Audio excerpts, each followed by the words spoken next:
केवल धृतराष्ट्र ही गलत थे ऐसा नहीं, धृतराष्ट्र की पत्नी दुर्योधन की मां अर्थात गांधारी, माता गांधारी का निर्णय भी गलत था। क्या गलत निर्णय? इन्होंने आंखों की पट्टी खोली थी कब? जब 99 बेटे मर गए थे। गांधारी माता ने एक बार अपनी आंखों की पट्टी खोली और दुर्योधन से कहा, दुर्योधन 99 बेटे तो मारे जा चुके हैं, एक अकेला तू ही बचा है। एक काम करना, तू कल अपने सारे कपड़े उतार के आ जाना, मैं तेरे सारे शरीर को देखूंगी, जहां जहां मेरी दृष्टि पड़ेगी वह अंग तेरा वज्र का हो जाएगा, फिर वह सुदर्शन चक्र से भी कटेगा नहीं। दुर्योधन सवेरे जाने लगा निर्वस्त्र होकर, तब भगवान श्री कृष्ण मिल गए। दुर्योधन राम राम। दुर्योधन बोला राम राम। सब कुछ आने लगा, निर्वस्त्र था ना, कोई कपड़ा नहीं शरीर में। भगवान बोले कहां जा रहे हो सवेरे सवेरे ऐसे निर्वस्त्र? मां के पास जा रहे हैं। अरे राम राम, मां के पास? इतना बड़ा घोड़ा मां के पास ऐसे जाएगा?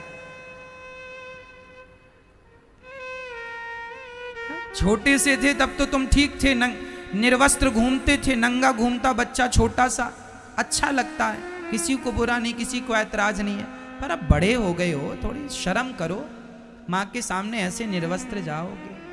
माँ ने कहा है कि निर्वस्त्र आना, हम तुम्हारे शरीर को देखेंगे, वज्र का हो जाएगा। भगवान ने कहा, माँ ने कपड़े पहनने को मना किया, तुम्हारे लिए मैं केले के पत्ते की टॉवेल लेके आया हूं, ये पत्तों से ढक लो।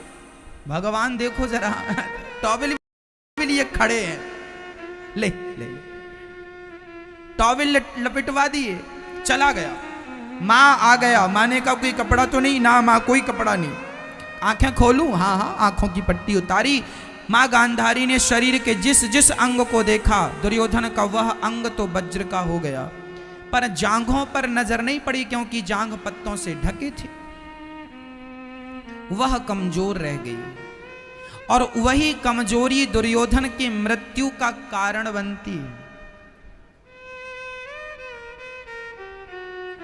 भगवान भी देखो अपने भक्तों के लिए क्या क्या करते हैं। दुर्योधन को टॉवेल पहना दिए कि दुष्ट ये नहीं मरेगा, तो फिर पांडवों की जीत कैसे होगी? और अपने भक्त की विजय के लिए भगवान गांधारी, जब दुर्योधन से पूछा क्यों, तो ये तूने पत्ते क्यों लपेटे हैं, किसने कहा? बोले कृष्ण कन्हैया ने, गांधारी ने बुलाया, यहां आओ कन्हैया, यहां। तुम नहीं चाहते हो कि हमारे बच्चे जिंदा रहें, जाओ हम तुम्हें श्राप देती हैं। जैसे हमारी आंखों के सामने हमारा सारा वंश नष्ट हो गया, जाओ गांधारी तुम्हें श्राप देती है, तुम्हारी आंखों के सामने भी तुम्हारा सारा यदुवंश आपस में लड़के मर जाएगा। भगवान श्री कृष्ण का यदुवंश आपस में लड़के समाप्त हो गया था आखिरी में, ये गांधारी का श्राप था। भगवान ने कहा, मां मैं आपका श्राप सहन करता हूं, सिरोधार्य करता हूं, आपका श्राप मैं बर्दाश्त करता हूं, लेकिन अपने भक्तों का नुकसान मैं बर्दाश्त नहीं कर सकता। मैं अपने भक्त के लिए श्राप ले सकता हूं, पर भक्तों का ये यथा मां प्रपद्यन्ते तांस तथैव भजाम्यहम्, जो मेरा भजन करते हैं, जो मेरी शरण में है, उनका नुकसान हो जाए, उनकी क्षति हो जाए, ये मुझे बर्दाश्त नहीं। मेरा नुकसान हो जाए, मेरा परिवार नष्ट हो जाए चलेगा, पर मेरे भक्त का परिवार नष्ट नहीं होना चाहिए। ये भगवान का संकल्प भक्तों के लिए। माता गांधारी ने पट्टी उतारी है दुर्योधन के लिए, लेकिन जब द्रौपदी की साड़ी खिंच रही थी तब माता पट्टी नहीं उतारती हैं। तब पट्टी उतार लिया होता माता गांधारी आपने, और जरा दुर्योधन को 2-4 थप्पड़ जमा दिए होते। क्यों रे नालायक, क्या यही सीखा है तूने भरी सभा में किसी स्त्री को निर्वस्त्र करना? यही तेरे संस्कार है? 2-4 थप्पड़ यदि समाज में सबके बीच में माता गांधारी ने पट्टी हटाकर जमा दिए होते, तो माता गांधारी आज आपको पट्टी उतारने की जरूरत ना होती। आपने पट्टी हटाई भी तो किसके लिए? दुर्योधन जैसे दुष्ट आदमी के लिए। यदि आपकी पट्टी उतर रही है तो वह धर्म की रक्षा के लिए उतर रही है। यही पट्टी यदि धर्म की रक्षा के लिए उतरती तो आज आपके जीवन में ये संकट ही ना आकर खड़ा होता। मेरी माँ, आज भी समाज में कुछ लोग गांधारी बने बैठे हैं, आंखों में पट्टी लगी है। आज समाज में अत्याचार हो रहा है, भ्रष्टाचार हो रहा है, पापाचार हो रहा है, पर आंखों में पट्टी लगी है। आज हमारे शहरों में सड़क बनती हैं, बनने के 1 महीने बाद सड़क खोद दी जाती है। इसलिए सीवर की लाइन भूल गए, बिजली की लाइनें भूल गए, फिर खोदो फिर सड़क बनाओ, फिर खोदो फिर सड़क बनाओ। लाखों करोड़ का नुकसान सरकार का साल में इसलिए हो जाता है कि आपके शहर में भी आपने देखा होगा, सड़क बनती है, महीने भर बाद सड़क नगर पालिका बनाती है और वही खोद देती है। हाँ या ना? हाँ या ना? यह पूरे भारत की समस्या है। शहर खुदे पड़े हैं। पिछले महीने सड़क बनी, फिर खोद दी, फिर बनाया, फिर खोद दिया। बनते देर नहीं, खुदाई चालू। कौन लोग हैं ये? देखने वाले कौन हैं? गांधारी यही है। यदि समाज ने, आम नागरिक, आम हम 135 करोड़ लोग सरकार को एप्लीकेशन दें, हम सभी जागरूक भारतीय बने और सरकार से सवाल करें कि यदि खोदना ही था सड़क को तो बनाया क्यों? ये उत्तर कौन देगा? क्योंकि सड़क बनाने में यदि 100 करोड़ रुपए खर्च हुआ, 100 करोड़ खर्च हुआ, तो वो 100 करोड़ कहां से आया? पब्लिक के टैक्स से। 100 करोड़ बनाने में खर्च किया, फिर तोड़ने में 50 करोड़ खर्च किया, फिर बना। 100 करोड़ की रोड को 250 करोड़ में बनाते हैं। 150 करोड़ किसके खाते पे गया? वो 150 करोड़ जो व्यर्थ चला उसका हिसाब कौन देगा? ये समाज 135 करोड़ भारतवासी, आप गांधारी ना बने, आंखों की पट्टी उतारें और अपने क्षेत्र की सरकार से, अपने क्षेत्र के लोगों से, नगर पालिका विभाग से, जमाने से जहां आपको प्रश्न करना है, भारत जागरूक बने और सरकारों से यह सवाल खड़ा करे कि यदि तोड़नी सीवर की लाइन पहले क्यों नहीं डाली? क्या आपको नॉलेज नहीं था? यदि नॉलेज नहीं था तो फिर बिना नॉलेज के लोगों को काम पे रखा क्यों? क्यों देश को बिगाड़ रहे हो? भारत देश गरीब नहीं था मेरी मां। इन नेताओं ने सड़क बना बना के, तोड़ तोड़ के गरीब कर दिया। ये तो सोने की चिड़िया है, जहां डाल डाल पर सोने की चिड़िया करती है बसेरा, वो भारत देश है मेरा। ये सड़क तोड़ते इसलिए हैं क्योंकि सड़क के बहाने इनके खातों में पैसे आते हैं। ये 135 करोड़ भारतीय, मैं आपसे कह रहा हूं, आप पट्टी उतार दो अपनी आंखों की और सवाल पूछना शुरू करो। यदि आप हमसे सवाल करते हैं तो हम उत्तर देते हैं, आपको संतुष्ट करते हैं। सवाल सबसे होना चाहिए। यदि गांधारी बने रहोगे तो द्रौपदी की साड़ी खिंचती रहेगी। इसलिए मेरी मां, आज हमारे भारत की व्यवस्थाएं बड़ी खराब हैं। कैसी व्यवस्थाएं? हमारे यहां चोर को दंड नहीं दिया जाता, बलात्कारी को दंड नहीं दिया जाता, दामनी के बलात्कार करने वाले लोगों को दंड देने में 9-10 साल लग गए। अपराध सिद्ध होने के बाद अपराधियों को सजा मिलने में कितना वक्त लगा? 10 साल। क्या यही न्याय व्यवस्था होनी चाहिए? क्या हम अपने भारत देश की न्याय व्यवस्था को अपडेट नहीं करना चाहिए हमें? यदि संसार की हर चीजें अपडेट हो रही, आपका मोबाइल अपडेट हो रहा है, गाड़ियां अपडेट हो रही हैं, सड़क रास्ते अपडेट हो रहे हैं, तो क्या इस व्यवस्था को अपडेट नहीं करना चाहिए कि न्याय 1 माह के अंदर मिल जाए? बोलो मेरी मां। भारत के 135 करोड़ लोग ये गुहार लगाएं सरकारों से कि हमें 10 साल में न्याय नहीं, न्याय व्यवस्था, ये न्याय व्यवस्था। न्याय व्यवस्था को ही न्याय नहीं मिल रहा है, अभी तो ये समस्या है। न्याय व्यवस्था के साथ ही अन्याय हो रहा है, इसलिए न्याय मिलना चाहिए। छोटी छोटी बातों में कोर्ट कचहरी में सालों खर्च हो जाते हैं लोगों के। भारत में समय की वैल्यू नहीं है, समय का कोई महत्व नहीं है। इसलिए प्रार्थना करता हूं, इतिहास हमें सिखा रहा है कि आंखों की पट्टी उतार दो, गांधारी ना बनो और आवाज लगानी, अपने हक को मांगो। बताओ हमें न्याय मिले सही वक्त में, ये हमारा अधिकार है या नहीं? तो हमें अपने अधिकार के लिए आवाज लगानी चाहिए कि नहीं? नुकसान सरकार का हो या मेरा हो, एक ही बात। आज दंगों के नाम पर सरकारी बसों को जला दिया जाता है। सरकारी एक बस जल गई, यदि एक बस की कीमत 20 लाख है, एक बस 20 लाख में आती है कम से कम, और 40-50 लाख मान लो, मैं 20 लाख का टारगेट लेता हूं। यदि सरकारी बस को किसी ने आग लगा दी, किसी भी समुदाय ने आग लगा दी, तो 20 लाख का जो नुकसान हुआ, बताओ वो नुकसान किसका? बस जल गई ना सरकारी। ट्रेनों में लोग आग लगा देते हैं, बसों में आग लगा देते हैं, सरकारी गाड़ियों में। बताओ वो सरकार की जो बस थी 20 लाख की, वह 20 लाख किसके थे? आपके ही तो थे। भारत की प्रत्येक व्यवस्था आपकी व्यवस्था है। यदि हम भारतवासी जागरूक हो जाएंगे और सरकार की संपत्ति को अपना समझने लग जाएंगे, तो भारत की संपत्ति का नुकसान नहीं होगा और संपत्ति भारत की बचेगी तो हमारा भारत बचेगा।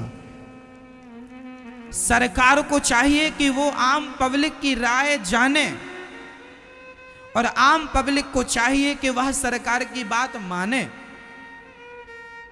सरकार को चाहिए कि वह आम पब्लिक की बात को जाने, सुने, एक एक व्यक्ति से सुने सरकार कि क्या प्रॉब्लम है, बताओ।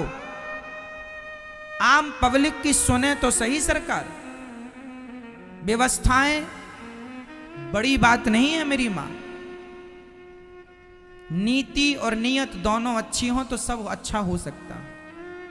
हमारी आम पब्लिक की बातें सरकारें सुने और फिर सरकारों के बताए हुए रास्तों पर हम चलें, अपने आप व्यवस्थाएं दुरुस्त हो जाएंगी। लेकिन विडंबना यह थी कि धृतराष्ट्र के बनाए नियमों का उल्लंघन उसका बेटा दुर्योधन, उनका बेटा दुर्योधन ही कर रहा था। जब समाज गांधारी बन के पट्टी बांध लेगी तो भरी सभा में द्रौपदी की लाज लुट रही है, इसमें आश्चर्य क्या है? एक राजा है अंधा और उसकी मां है आंखों में पट्टी बांधने वाली, और तीसरे भी भीष्म पितामह। भीष्म पितामह जो हैं वह कौन है?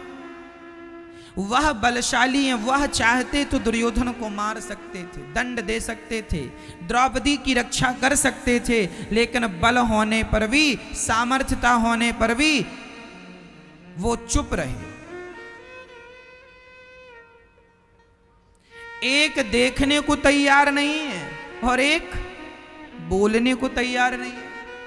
जब पितामह भीष्म जैसे लोग चुप्पी साध लेते हैं, धृतराष्ट्र जैसे अंधे राजा होते हैं और गांधारी जैसी स्त्रियां पट्टी बांधे बैठी होती हैं, तब दुर्योधन जैसे लोग द्रौपदी जैसी स्त्रियों की लाज लूट लिया करते हैं, खींच लिया करते हैं। उनकी साड़ियों को निर्वस्त्र करने की ताकत वो इसलिए रखते हैं क्योंकि जिनके पास ताकत है वो तो चुपचाप बैठे तमाशा देख रहे हैं।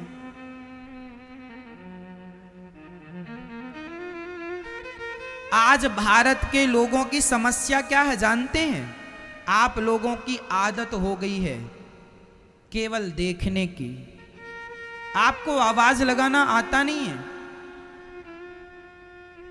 आपको न्याय मांगना नहीं आता, आपको सही आवाज लगानी नहीं आती। आप पर पहले हुकूमत की मुगलों ने, फिर आपको गुलाम बनाया अंग्रेजों ने, अब आप नेताओं के गुलाम हैं। आजादी पब्लिक की थोड़ी हुई है, पब्लिक तो आज भी गुलाम है।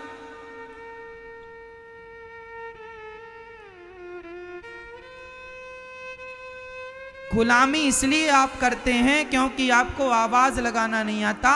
समाज में द्रौपदी जैसी नारियों की लाज लुटती है और आप पितामह भीष्म, ताकत है आपके पास बोलने की, पर फिर भी आप चुप पितामह भीष्म की तरह बैठे। भ्रष्टाचार के खिलाफ अन्ना हजारे ने अनशन किया था। सारे देश में ये आवाज पहुंची थी ना कि भ्रष्टाचार खत्म होना चाहिए। एक अन्ना क्यों, भारत का प्रत्येक व्यक्ति क्यों ना अन्ना बन जाए और हर व्यक्ति आवाज उठाए धर्म के लिए। हर व्यक्ति अपने भ्रष्टाचार को खत्म करने की बात कहे।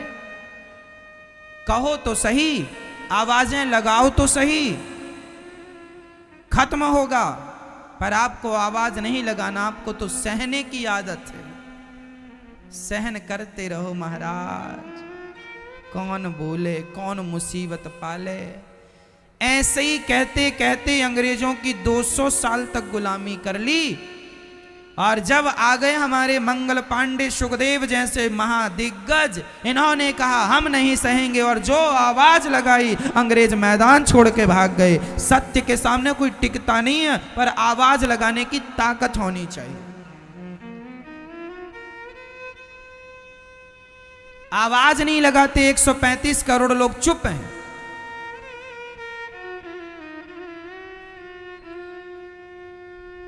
सहन करोगे तो अपराध होंगे, मत करो ना सहन। गलत करना भी पाप है, गलत को सहना भी पाप है। श्री महाभारत की ये कथाएं हमें कितना बढ़िया मैसेज दे रही हैं। मैं कुछ बात आपको बताता हूं चाणक्य की। एक बार चाणक्य के पास चाइना से चीन का राजदूत मिलने आया। ये उस जमाने की बात है जब चाणक्य का जमाना था। उस समय चंद्रगुप्त मौर्य भारत के राजा हुआ करते थे और भारत का झंडा सारी दुनिया में लहराया करता था। तब चीन से वहां का चाइना का राजदूत आया और चाणक्य से मिलने की बात कही। लोगों ने चाणक्य का पता बताया, बोले जंगल चले जाओ, घास की कुटिया होगी, वहां बाबा जी बैठे होंगे। चाणक्य के पास वह चाइना का राजदूत गया। जाकर उसने देखा कि चाणक्य दिया जलाकर, चाणक्य के कुटिया में 2 दिए रखे थे। एक दिया जल रहा था तो वह राज का कोई काज कर रहे थे, राज्य का कोई काम कर रहे होंगे चाणक्य। उसी समय यह आए चाइना के व्यक्ति, चाणक्य से राम राम हुई। चाणक्य ने कहा बैठिए। चाणक्य ने वह दिया बुझा दिया और दूसरा वाला दिया जला दिया।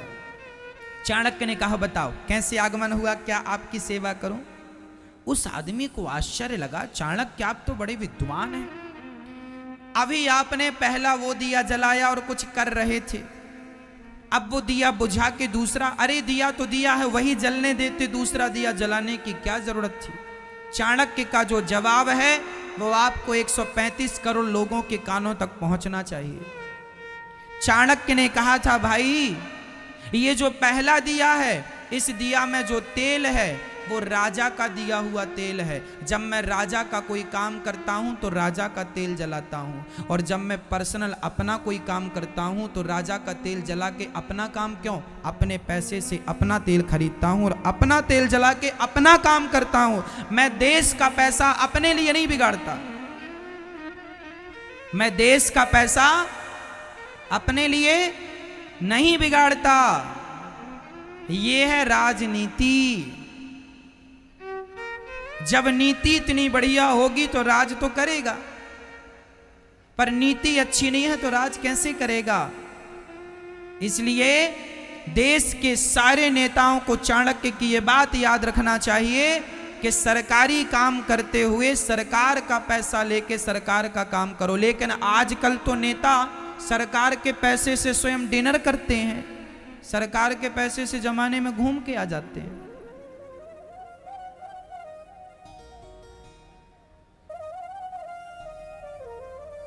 कौन कहे पट्टी जो लगी है सबकी आंखों में, कौन आवाज उठाए? पितामह भीष्म हो ना, चुप्पी साधे बैठे हो, तमाशा देखेंगे जरूर। डे बोले हम टुप्पी टाप।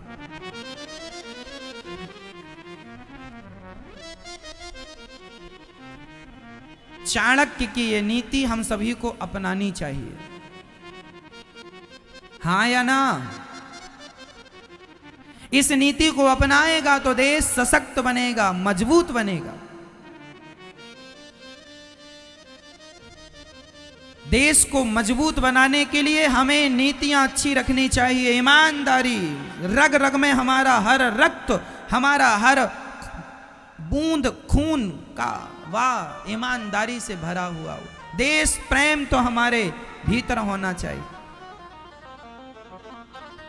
श्री व्यास जी महाराज लिखते हैं कि दुर्योधन का जब शरीर जंघा टूट गई और मौत के शिखर पर पड़ा, तब जाकर के अश्वत्थामा आए, मित्र मैं क्या हेल्प करूं? अश्वत्थामा ने कहा क्या मदद करूं? दुर्योधन ने कहा जाओ पांडवों को मार डालो। पांडवों को मारने अश्वत्थामा चल पड़े। शायद अश्वत्थामा को यह ज्ञान नहीं था कि पांडवों के रक्षक तो भगवान है, जिनकी रक्षा भगवान करें, भला उन्हें मारे कौन? कौन मार सकता है उन्हें जिनकी रक्षा भगवान करें?